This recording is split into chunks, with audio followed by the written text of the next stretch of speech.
Okay, so thought I'd do a quick update on Jeff's Telefunken here.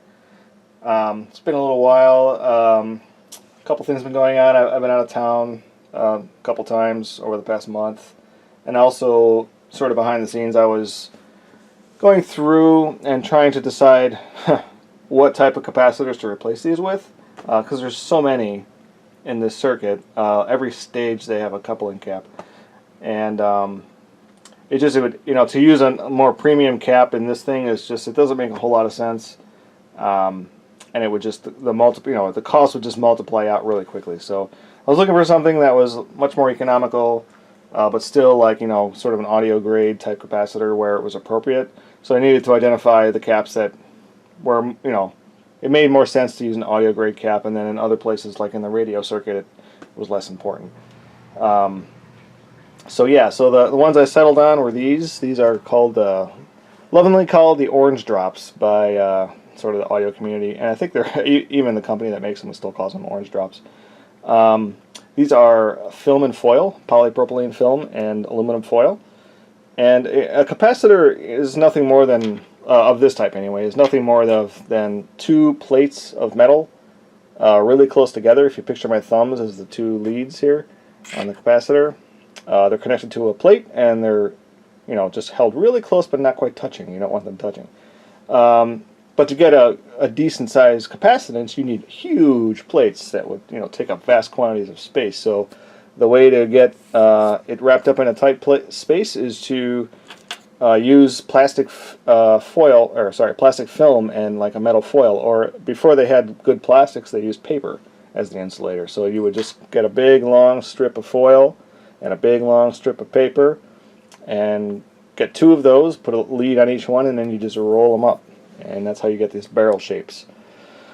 So these are very similar. These are polypropylene plastic film and aluminum foil, two sets rolled up into a big barrel like this.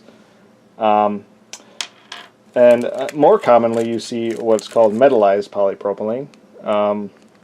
That's what these are. Metallized because instead of having a separate piece of foil, you spray aluminum right on the film. So what's polypropylene? Sounds really complicated, right? This is polypropylene. Your potato chip bag. In fact, this is metallized polypropylene. They metallize these bags of chips to protect the fats, I think, to keep them from going rancid. And if you find, you can always tell it's polypropylene because it rips super easy once you start ripping it, and that's just, your standard potato chip bag behavior. But so this is metallized polypropylene. You just imagine a big long strip of this with a lead tacked on one end and rolled up into a big roll, and there's your capacitor. One thing they do to most caps is they press them, they flatten them, so that it's just so they take up less space on the circuit board. This particular model of the Orange Drop it's the 715P. It's not pressed. And they use a kind of a stiffer lead, a steel material. There's the 716 that's pretty much the same capacitor with copper leads, and it's pressed. These are just a little bit less expensive. So yeah, so I just sort of tried to figure out, I decided like for the audio path to use these Orange Drops everywhere. They're good bang for the buck, well under $1 each, depending on the size.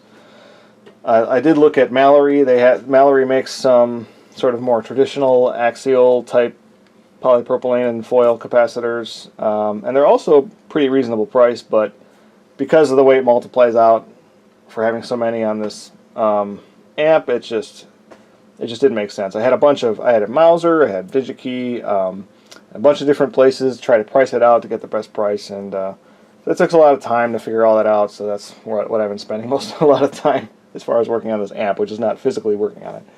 But anyway, so the parts are all here now. Finally, I ordered them earlier this week, or technically last week, and they arrived later in the week, and so yeah, the next step is to start swapping parts out. And as I go, I'm just going to make sure I carefully insulate everything. Got a couple tubes here to replace the ECC 83s. The ECC 83 is just the European designation for 12AX7, which is a much more common. It's a very common tube, still made today. They're used in tons of different amplifiers, particularly guitar amplifiers, which is why they're still making them. This one is made by, well, the brand is Sovtek. It's made by New Sensor, that Russian plant that makes many tubes that you see on the market these days. This is one of the better products out there right now for brand new 12AX7s. It's the 12AX7 LPS. LP stands for long plate, and the S stands for spiral wound heater, which helps eliminate hum. So you can see the construction of this Russian tube is very similar to the original Telefunken here. It's the same kind of plates, very similar geometry, so I thought it was the most appropriate. And these are pretty inexpensive compared to some of the other ones. Just to compare, here's a JJ ECC 83, which is again the same as a 12AX7. You can see it has much shorter plates. But it's the same tube, works the same way, electrically the same, but just different geometries. You know, there's various different ways to skin a cat. But anyway, the Sovtek tubes are known to be quiet when you get good ones, and pretty reliable, so yeah, I thought it would be appropriate. So one of these will be the phono stage, which is this one specifically here. It measured pretty weak. And then there's a second one in the FM demultiplexer for the stereo FM that also measured very weak. So that'll take care of those two. And there's a couple more tubes on here that were really weak, and I sleuthed around on eBay, and I managed to find some replacements for a couple of them that were very inexpensive, you know, relatively speaking, for tubes. So I'll replace those, and hopefully that will get the tuner performance up from what it was. I'm sure it was weak. There's one tube in particular, the ECC 85 on the FM front end. Just doing some research, I learned that yeah, the reason, if you remember in the video where I was using the tube tester, the ECC 85, one half of that tube was like practically dead, and the other half was still pretty good. And that's just very common in these tuners, the way they have those tubes set up in the circuit. They really push one of the sections hard, and the other section they don't push that hard, so it just wears out more quickly. Very common problem. So yeah, so the next step, like I said, is to start tearing into this thing and get all these caps replaced, and you know, get everything else straightened out electrically, and then after that we'll start thinking about next steps. So there's a bunch of caps on this board over here too. That's going to take a little while to replace all those. Also, I bought caps to replace the ones that are still original. There's a couple here, and there's some on the volume control, which is going to be interesting to get at those. I bought them. I'm going to try to tackle it. We'll see when I start to take it apart how tricky it is. I don't want to break off any wires or anything. And then there's two more on the phono stage on the top side. Those I know I should be able to replace, no problem. So yeah, that's where I'm at.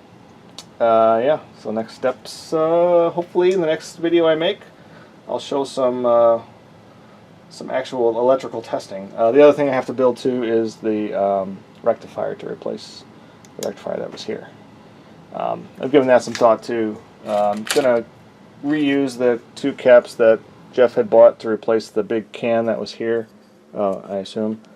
And I'll just, I'll make a little circuit board or something and mount them in here. These are very high temperature capacitors, luckily, so they're good for 105 degrees operating temperature, which should be more than good enough. I know this amp runs hot, so I was worried. I was thinking maybe I'd mount them out here somehow. They were just kind of hanging around. I'd have to make like a little circuit board or something, but since they're high temp caps, I think they'll be okay to be under here. They'll probably be fine. So I don't imagine Jeff's gonna use this thing a whole lot. So anyway, that's where I'm at. Thanks for watching. Stay tuned.